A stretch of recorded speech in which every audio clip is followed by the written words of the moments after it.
The moment a man smiles at you like he's already won, you either ignore it or you start asking why.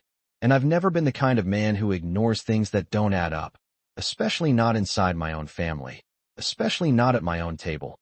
And that night, sitting across from my son-in-law, Evan Mercer, I saw something in that smile that didn't belong there. It wasn't respect, it wasn't gratitude, it was certainty. The kind of quiet confidence a man has when he thinks the outcome is already locked in. And what bothered me wasn't just him. It was my daughter Claire sitting next to him, stirring her iced tea without taking a single sip, avoiding my eyes like she was afraid of what I might see if she looked at me for too long. And I've known my daughter for 30 years, long enough to understand that silence can say more than words ever could. So I didn't react. I didn't question them.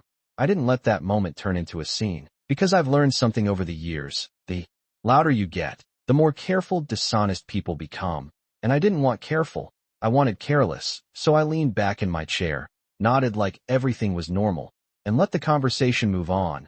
But in my head, something had already shifted, something small but sharp, like a crack forming in glass, the kind you don't notice until the whole thing breaks. And later that night, after they left, I stood alone in my kitchen for a long minute, replaying that smile, replaying Claire's silence, and asking myself one simple question: what do they think I don't know? Because people don't act like that unless they believe they're ahead of you, unless they think you're already out of the game. And I've spent most of my life building things, protecting things, paying attention to details other people overlook. And one thing I've learned is this: problems don't start big, they start small, in paperwork, in timing, in conversations that feel just a little off. So the next morning, I didn't call anyone. I didn't accuse anyone. I made coffee, sat down at my desk, and opened files I hadn't needed to look at in months, family accounts, agreements, documents that should have been routine, predictable, untouched. And at first, everything looked exactly the way it should. Numbers lined up, signatures in place, dates consistent, the kind of clean structure that makes you think maybe you were wrong to question anything at all. But I didn't stop there, because if there's one thing I trust more than appearances, it's patterns, and patterns take time to reveal themselves. So I went slower, line by line, page by page, checking not just what was there, but what had changed, what had shifted slightly enough that no one would notice unless they were looking for it. And that's when I found the first thing that didn't sit right. A document that looked ordinary at a glance but felt different the longer I studied it. A small adjustment in wording, a subtle change in authority, nothing dramatic, nothing that would raise alarm in a quick review, but enough to move control just a few inches in the wrong direction. And I remember leaning back in my chair again, staring at that page, feeling that same crack from the night before spread a little wider, because changes like that don't happen by accident. They don't slip through without intention. Someone had to write it, someone had to approve it, and more importantly, someone thought I wouldn't notice it. And that was the moment I knew this wasn't a misunderstanding. This wasn't a mistake. This was a decision, a quiet, calculated decision made somewhere close to me, inside my own circle, and I hadn't even seen the full picture yet. But I could already tell one thing for certain: Evan didn't smile like that for no reason, and whatever he thought he had already won. He was counting on me to stay exactly where I was, quiet, trusting, and one step behind. And the truth is, that's exactly what I let him believe. I have always believed that when people stop telling you things, it is not because nothing is happening. It is because something is. And over the next few days, I did not need Claire to say a single word to understand that something inside her world had shifted in a way she did not know how to explain. She stopped calling me in the evenings like she used to, stopped dropping by on Sundays without a reason. And when we did talk, her voice carried that careful tone people use when they are trying to keep a story straight, not when they are living comfortably inside the truth. And I paid attention to the small things, because the small things are where the truth always leaks out first. The way she paused half a second too long before answering simple questions, the way she redirected conversations back to safe topics, the way she mentioned Evan's plans as if they were already decided facts rather than discussions. And what stood out the most was not what she said. It was what she avoided, because every time I got close to anything involving finances, agreements, or long-term decisions, she would shift, almost like she was protecting something she did not fully understand herself. And I never pushed her in those moments, because pressure closes people off, and I needed her open, even if she did not realize it yet. So instead I listened, I observed, and I let her believe that I had not noticed the distance growing between us. But inside, I was connecting pieces, and every piece pointed back to the same place. Evan, not because I wanted to blame him, but because patterns do not lie, and his presence was the common factor in every change I was seeing. And what concerned me was not just that he was influencing decisions, it was how quickly that influence had taken hold, like something had already been set in motion before I even realized there was a game being played. And that thought stayed with me as I went back to the documents I had started reviewing, because now I was not just looking for inconsistencies, I was looking for intent, and intent reveals itself in repetition, in timing, in who benefits and when. And the more I looked, the clearer the picture became, small adjustments spaced out over time, each one insignificant on its own, but together forming a quiet shift in control. Permissions adjusted here, access expanded there, language softened in one place and tightened in another, all designed to look routine unless someone stepped back far enough to see the whole structure. And I remember sitting there, late in the afternoon, sunlight coming through the window, realizing that none of this happened overnight, which meant one thing. While I was living my life, trusting the system I had built, someone else had been slowly rewriting the edges of it, and the hardest part to accept was not that it had been done, but that it had been done close to me, close enough to involve my daughter without her fully understanding what she was standing inside. And that is when the situation stopped being about money altogether, because money can be tracked, moved, recovered, but trust, once it is bent, changes everything around it. And I could see now that Claire was caught somewhere between loyalty and confusion, between believing in her husband and sensing that something was not right. And I knew that if I moved too fast, if I confronted Evan without absolute clarity, I would push her further toward him, not away. And that was a risk I was not willing to take. So I made a decision right there. I was not going to react. I was going to understand everything first, every document, every decision, every moment that led to this. Because if someone thought they could step into my life, adjust the foundation, and smile at me like it was already done, then the only response that mattered was one built on patience, precision, and timing. And from that point on, I stopped looking at this as a problem to solve quickly and started treating it as something that had to be uncovered completely, layer by layer, without anyone realizing just how much I was beginning to see by the third day. I stopped asking whether something was wrong and started asking how far it had already gone. Because there is a point where suspicion turns into direction, and once you cross that line, you are no longer guessing. You are tracing. And I went back to the document that first caught my attention, not to confirm what I already saw, but to understand why it was there in the first place. And the more I looked at it, the more I realized it was designed to blend in with routine updates, the kind that happen often enough that no one questions them. Small revisions in language, minor shifts in authority, nothing dramatic, nothing that would trigger alarms unless you knew exactly what the original version looked like. And that is when I pulled older records, going back months, even years, comparing versions side by side, not just reading them, but studying them, looking for patterns in wording, timing, and approval chains. And what I found was not a single change, but a sequence, a gradual progression that moved control one step at a time, always small enough to feel harmless, always spaced out enough to avoid attention, but always moving in the same direction, away from me, and towards someone else. And I remember sitting there, completely still, realizing that this was not careless behavior. This was disciplined. This was planned. Because whoever did this understood exactly how to operate inside a system without triggering resistance. And that narrowed the possibilities quickly, because not everyone has the patience or the awareness to move like that. And Evan had both. I had seen it before in how he spoke, how he positioned himself in conversations, how he let other people feel like they were making decisions while quietly guiding the outcome. And suddenly his confidence made perfect sense, because confidence like that does not come from hope. It comes from preparation, from knowing that the groundwork has already been laid. And I went deeper, checking access logs, timestamps, and approvals. And while everything appeared legitimate on the surface, there were subtle overlaps, moments where actions were taken just outside normal hours, approvals that lined up too conveniently with times I was unavailable, and none of it was enough to stand alone as proof. But together, it formed something much stronger, a pattern of behavior that pointed to intent. And the most telling part was not what had been changed, but what had not.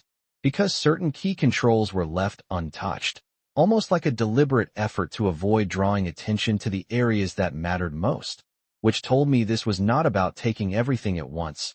This was about positioning, about setting up a structure that could be expanded later without resistance. And that is when I understood something that shifted the entire situation for me.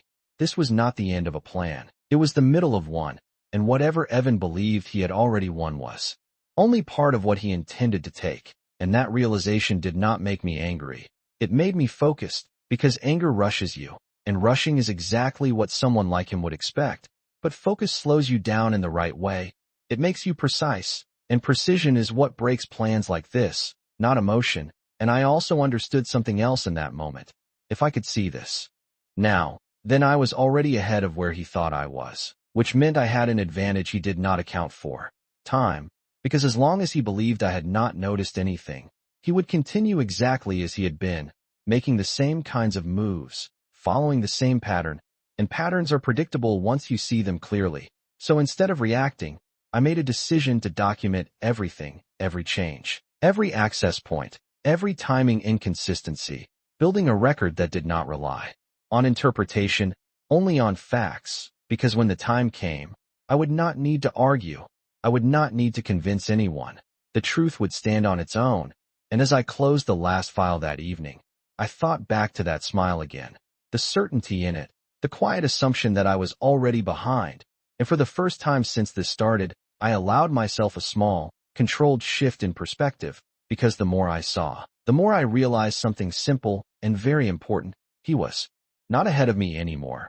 He just did not know it. Yet there is a moment when you realize someone has mistaken your silence for weakness.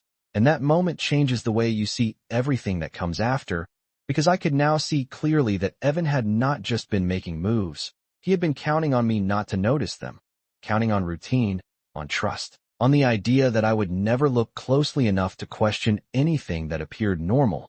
And that told me more about him than any document ever could, because it revealed the one assumption his entire plan depended on, that I would stay exactly who I had always been in his eyes, predictable, stable, and easy to work around. And I have spent most of my life being consistent, being reliable, being the person people could depend on. But there is a difference between being consistent and being unaware, and he had confused the two. And that was his first real mistake, because once I understood that, I stopped looking at his actions as isolated decisions and started seeing them as part of a mindset, one that believed control could be taken quietly without consequence. And that kind of thinking always leaves gaps, not because it is careless, but because it is built on a false assumption about the person it is trying to outmaneuver.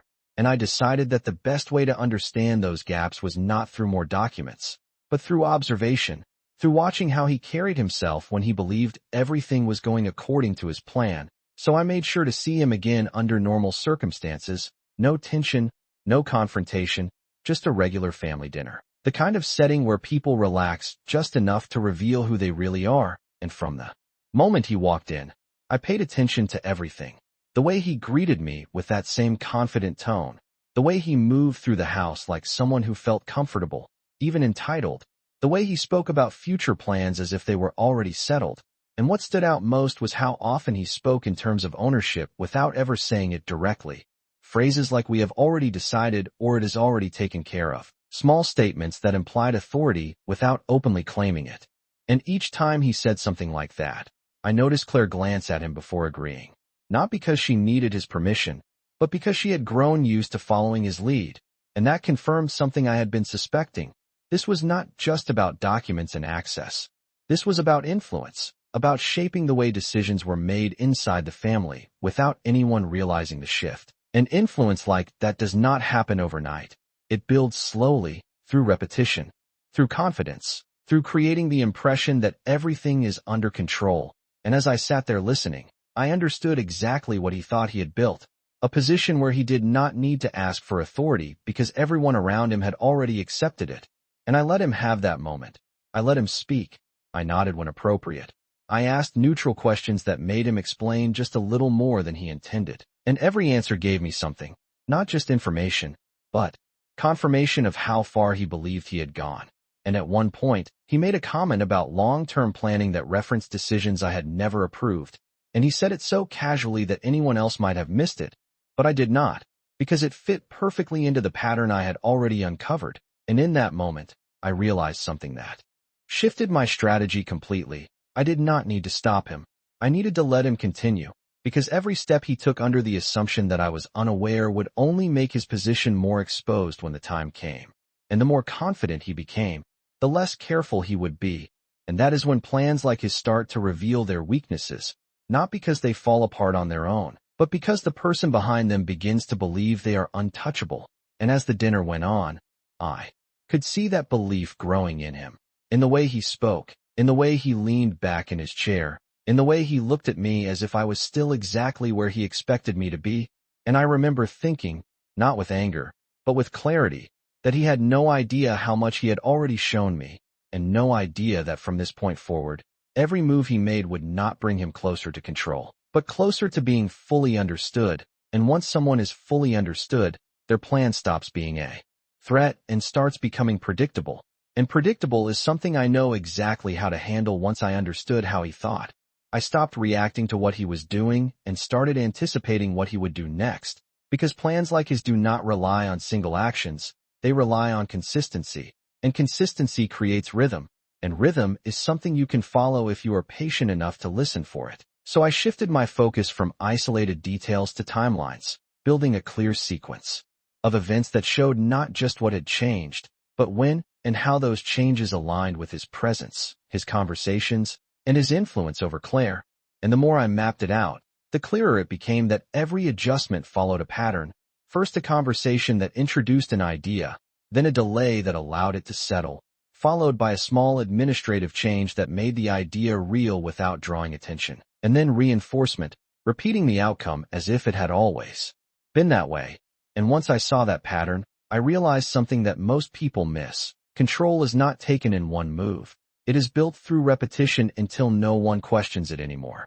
And that meant I was not just dealing with past actions. I was watching a process that was still active, still moving forward, and that gave me something valuable, the ability to predict. Because if he had followed the same structure every time, then the next step would not be random.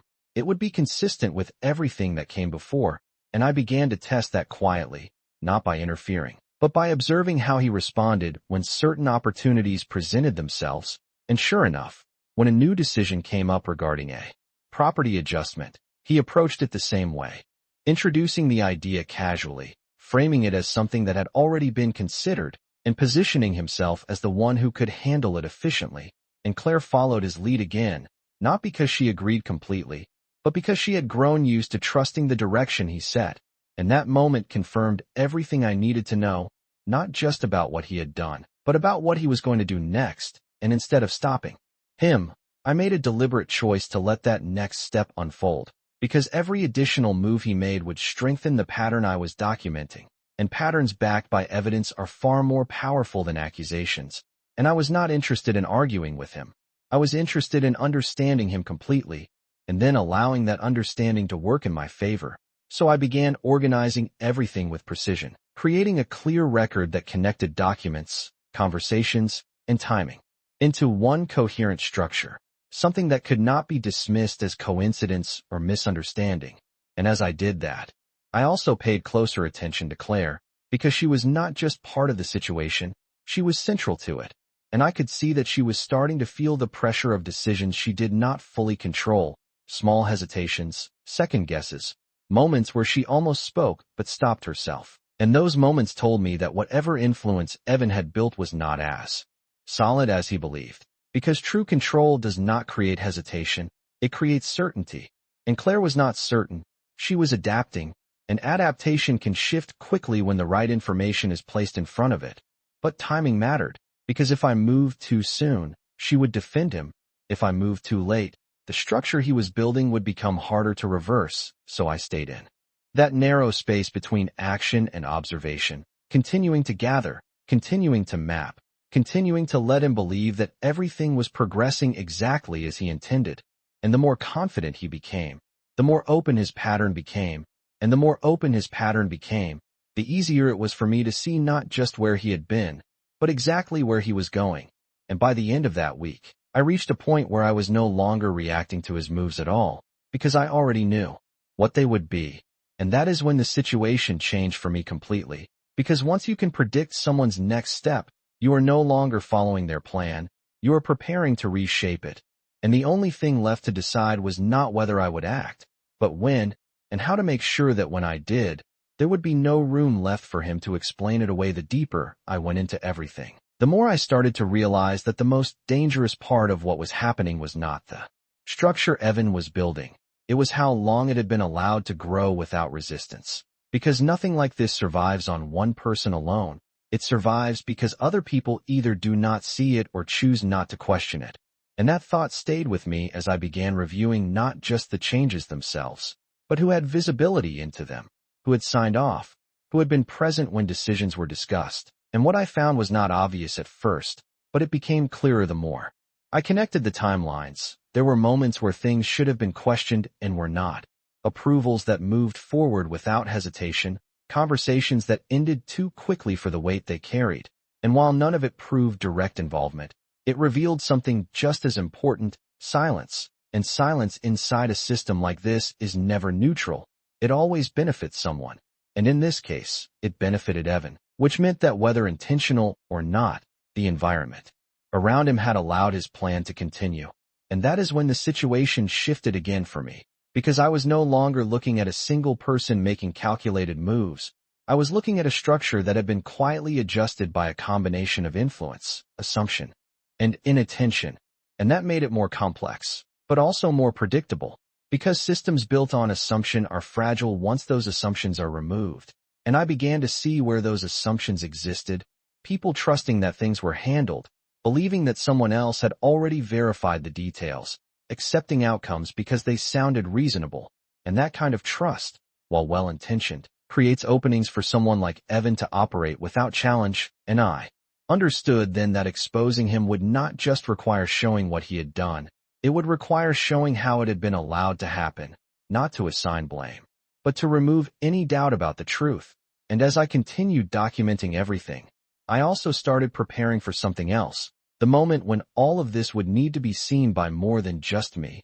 Because evidence on its own is only part of the equation. The way it is revealed matters just as much. Timing, setting, clarity, all of it determines whether people understand what they are seeing or try to explain it away. And I knew that if I approached this the wrong way, if I came in too direct or too early, the natural reaction would be denial, defense, confusion. And that would give Evan exactly what he needed: time to adjust, time to redirect, time to reshape the narrative in his favor. And that was not something I was going to allow. So I shifted my approach again, from gathering to structuring, organizing everything, in a way that told a clear and undeniable story, one step leading to the next, each piece reinforcing the last, until the full picture could not be ignored.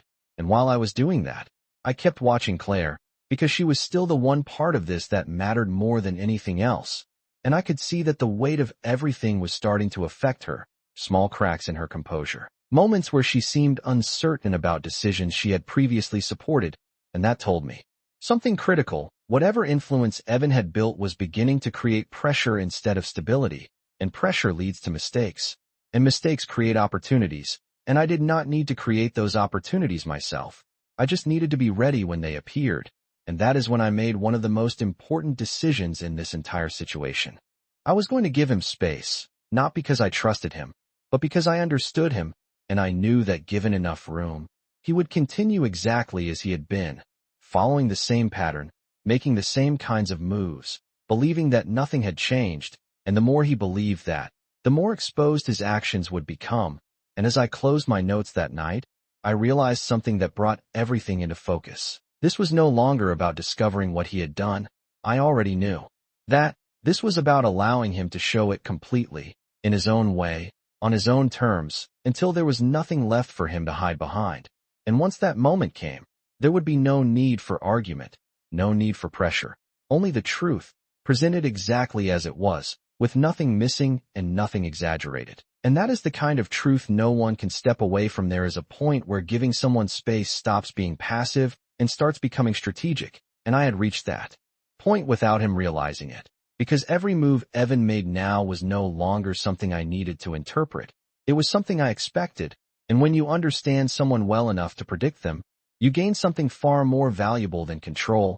You gain timing, and timing is what allows you to act without resistance. So instead of tightening the situation or creating pressure, I did the opposite. I relaxed my presence just enough to make everything feel normal again. I stopped reviewing documents and shared systems where any shift might be noticed.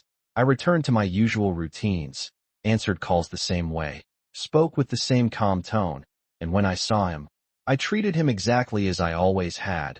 No tension, no distance, no indication that anything had changed on my end, and that was important, because people like Evan do not respond to what you say, they respond to what they think you know. And as long as he believed I knew nothing, he would continue exactly as before, and that was exactly what I needed. So I created a moment, not a confrontation, not a test, just an opportunity, something simple enough that it would not raise suspicion but significant enough to matter. I brought up a potential adjustment involving a secondary asset, something that required coordination but was not urgent, and I presented it casually, as if I was considering options, not decisions, and I watched how he responded, not just to the idea, but to the possibility of being involved, and just as I expected, he stepped into it smoothly, offering to handle parts of it, framing it as a way to simplify things for everyone. And the way he positioned himself was consistent with everything I had already seen, confident, controlled, and just slightly ahead of where the conversation actually was, and I agreed. Not fully, not in a way that gave him direct authority, but enough to let him believe he was moving forward. And that was the opening I needed, because once he believed he was advancing, he would follow the same pattern, introduce, adjust, reinforce, and I had already mapped that pattern clearly, which meant I knew where the next move would land before he made it. And over the next few days, that is exactly what happened. Small shifts, quiet adjustments, actions taken at just the right moments to appear routine. But this time, every step was being tracked with precision, not just in documents, but in timing, communication, and sequence. And I made sure that everything was recorded in a way that could not be questioned later, because this was no longer about understanding him.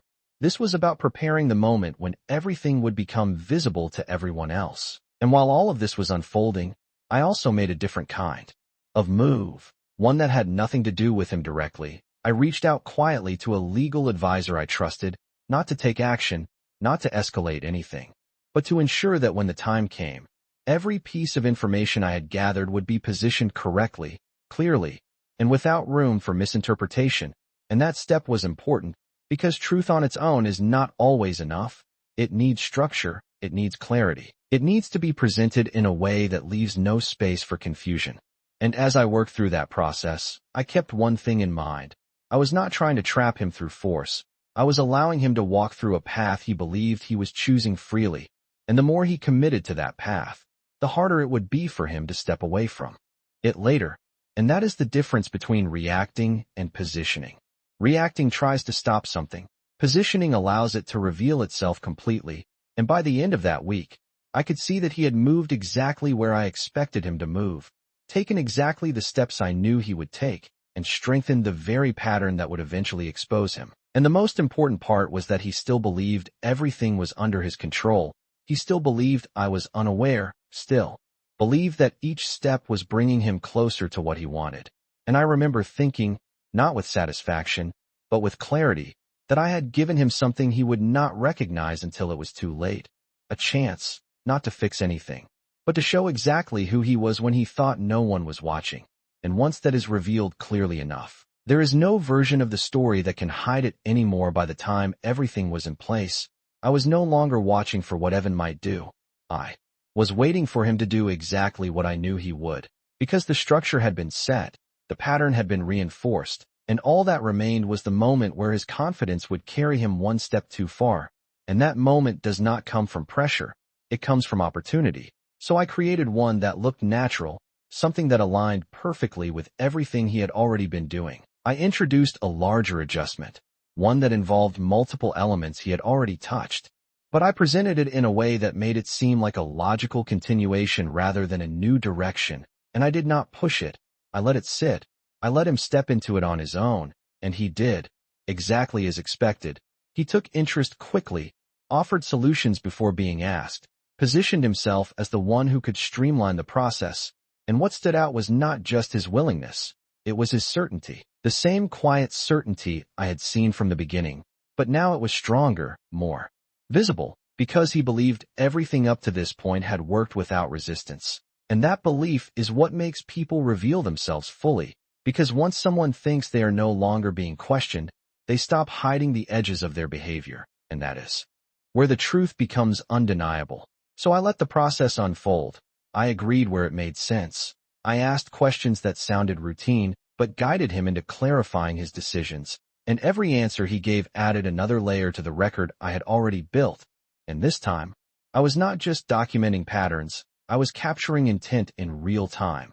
The way he framed control, the way he assumed authority, the way he moved forward without waiting for full approval, all of it aligned perfectly with everything I had already uncovered. And as this continued, I made sure that every step was visible in the right places, not publicly, not in a way that would alert him, but in a way that ensured when the time came, nothing would rely on my word alone. Everything would be supported by clear, structured evidence. And while he continued forward, I noticed something else begin to shift, Claire. Because as the decisions became larger and the implications became more real, her hesitation grew more visible, not enough for him to notice, but enough for me to see that the certainty he relied on was not shared by her. And that mattered, because it meant that when the truth was finally presented, it would not be breaking something stable. It would be clarifying something that already felt wrong. And that distinction is what determines how people respond, whether they resist or recognize. And I needed her to recognize, not defend. So I continued carefully, allowing just enough space for things to progress while ensuring that every detail was accounted for. And as the final pieces fell into place, I reached the point where there were no more variables left, no more unknowns. Everything he had done was clear, everything he was about to do was predictable, and most importantly, everything was documented in a way that could not be dismissed or explained away. And that is when I knew the timing was no longer a question. It was a choice, because once a plan is fully visible, the only thing left is deciding when to reveal it, and how to make sure that when you do, there is no room left for anything but the truth. And as I sat there looking over everything one last time, I realized something simple but important. I had not stopped him. I had not confronted him. I had not interfered with his plan. I had allowed it to unfold exactly as he intended. And in doing so, he had given me everything I needed without ever realizing it.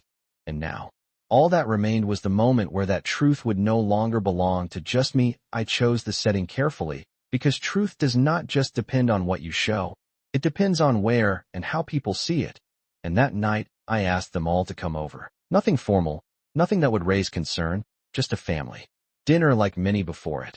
And when they arrived, everything felt exactly the way it always had, familiar, calm, predictable, the kind of environment where no one expects anything to shift. And that was exactly the point, because when people feel comfortable, they do not prepare themselves to defend what they have been hiding. And I watched them settle in, Claire moving quietly, still carrying that tension she could not fully hide, and Evan walking in with the same confidence he had shown from the beginning, relaxed, certain, unaware that anything had changed. And I let the evening move forward naturally, small talk, routine conversation, nothing out of place, because timing matters, and the right moment is not forced, it is recognized. And when it came, it was not dramatic, it was quiet, a pause in conversation where attention naturally shifted. And that is when I stood up, not with urgency, not with emotion, but with clarity. And I said there was something I needed to show them. Nothing more, nothing less. And I placed the documents on the table one by one, not all at once, not in a way that overwhelmed the moment, but in a sequence that allowed each piece to be seen, understood, and connected to the next. And I did not explain everything immediately. I let the information speak first. Dates, signatures, changes in language, shifts in control, each detail simple on its own, but impossible to ignore when placed in order. And as I moved through it, I could feel the room change, the comfort fading, replaced by something quieter, something heavier. And I kept my voice steady, not accusing, not emotional, just clear, walking through the timeline exactly as it happened, showing how one change led to another, how small adjustments built into larger shifts, and how those shifts consistently moved in the same direction. And I did not look at Evan right away. I let the structure of what I was presenting build first, because once the pattern is undeniable, the person behind it no longer needs to be named. And when I finally did look at him, I did not ask a question, I simply paused, because silence in that moment carries more weight than any accusation, and I could see it in his expression. Not panic, not confusion, but calculation, the same mindset he had used from the beginning, trying to assess, to find an angle, to understand how much I knew. And that was exactly why I had waited until this moment, because there was no angle left, no space to adjust. Everything had already been laid out, every step documented, every connection made clear, and when he finally spoke, it was not to deny everything. It was to explain parts of it, to frame certain decisions as misunderstandings, as attempts to help. But the problem with explanations like that is they rely on isolation, and I had removed that completely, because nothing I presented stood alone. Every piece was connected, every action part of a sequence that could not be broken apart without losing credibility. And I continued, calmly, methodically, reinforcing the timeline, showing not just what had been done, but how it had been done, and why it could not be accidental. And I could see Claire now, not looking at him, but at the documents, at the pattern, and that was the moment that mattered most. Because recognition is not loud, it is quiet. It is the moment someone sees something they can no longer unsee, and I made sure to leave space for that.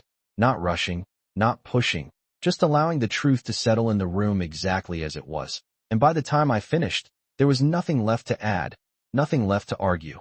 Only what had already been shown, clear, complete, and impossible to ignore, and I sat back down, not waiting for a reaction, not demanding one, because the outcome of a moment like that is not decided by words. It is decided by what people now understand.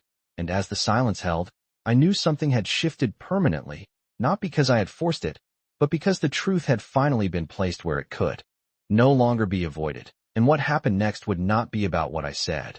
It would be about what they chose to do with what they now knew. There is a difference between exposing the truth and deciding what to do with it.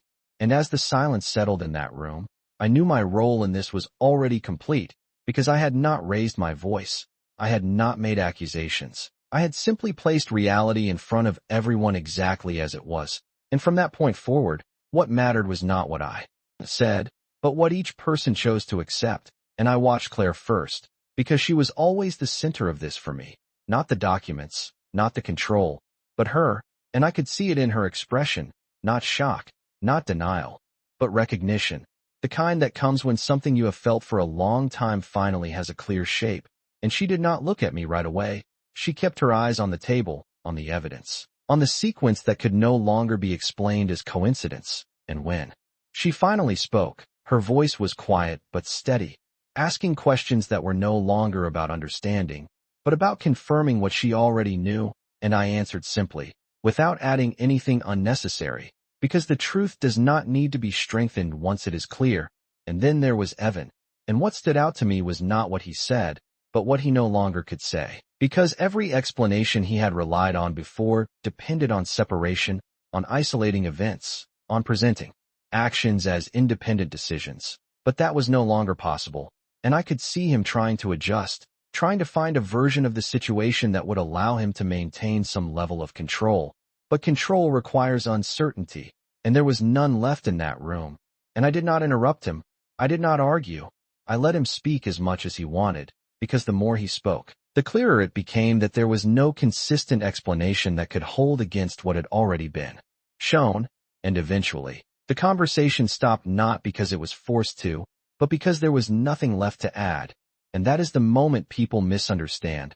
They think justice is loud. They think it comes with confrontation or final statements. But real resolution is quiet. It is the point where everything has already been decided by what is known, not what is said.